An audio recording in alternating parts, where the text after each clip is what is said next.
A violência que se vê hoje em dia nas cidades com os assaltos é, na verdade, o avanço das drogas sobre a pobreza. Então, as favelas vão crescendo com a pobreza pela baixa remuneração da mão de obra. Pois não é preciso que pedreiro, ajudante geral, faxineiro, costureira, gari, lixeiro, trabalhador rural, ou mesmo migrante sem qualificação profissional tenha escolaridade para ter salário digno. E a má remuneração vai acontecendo porque o salário mínimo não está sendo corrigido pela inflação real, pois hoje em dia tudo está muito caro. E esta manipulação vem acontecendo desde o milagre econômico, porque naquela época nossos gênios da economia no poder indexaram a previdência ao salário mínimo. Então, com a crise do petróleo, a inflação saiu fora de controle.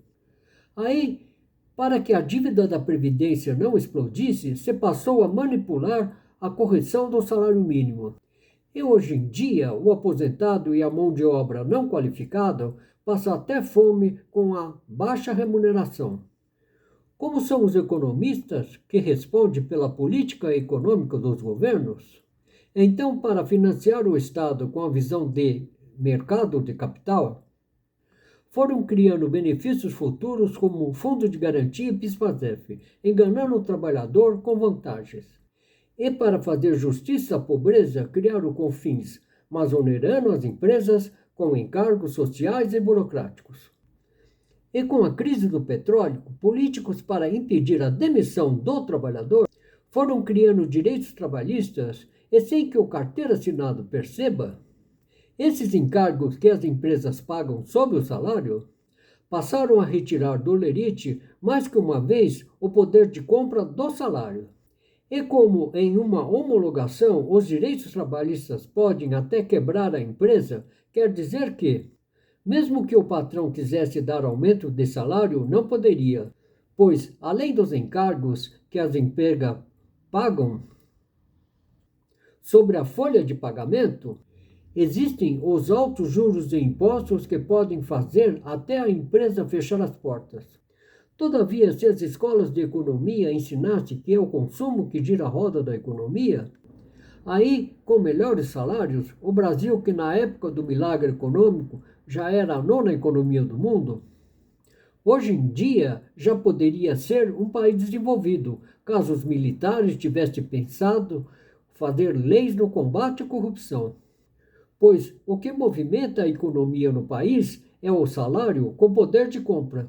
Portanto, seu salário, que naquela época já era baixo, os impostos para atender os gastos públicos acabaram ficando muito altos.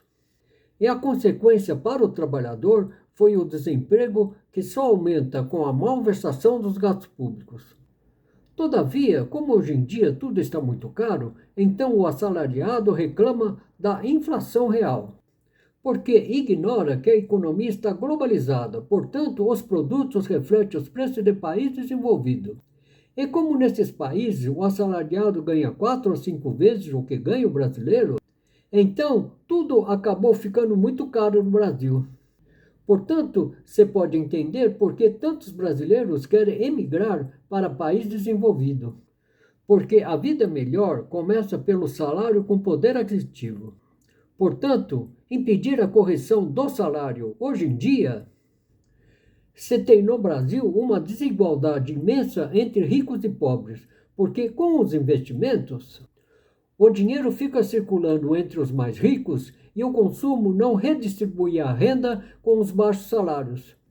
Então, para que exista a vida melhor com o salário, o ideal é o salariado receber à vista os encargos que as empresas pagam sobre o salário e desmembrar o salário mínimo da Previdência para criar o salário mínimo regional, que é o mínimo que o trabalhador precisa ganhar para viver na localidade onde mora.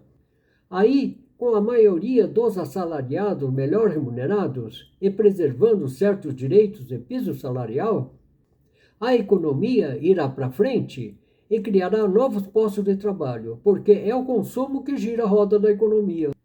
Daí você pode reduzir a violência urbana, criando polo de desenvolvimento para o interior do país. Mas a lei deve passar a ser severa para com o traficante? Ou você acredita que o Brasil, como país da impunidade, a polícia irá conter a violência com o avanço das drogas sob a pobreza? Então, para se entender melhor as consequências das trapalhadas desta República das Bananas, desenvolvi outros vídeos que estão no YouTube, canal Antônio J. Figueiredo. Aí você pode ficar sabendo como reduzir os gastos públicos com a reforma tributária. E para combater a inflação, teremos que ter uma economia de guerra. Aí só sabendo como o país da impunidade acontece na legislação criminal brasileira.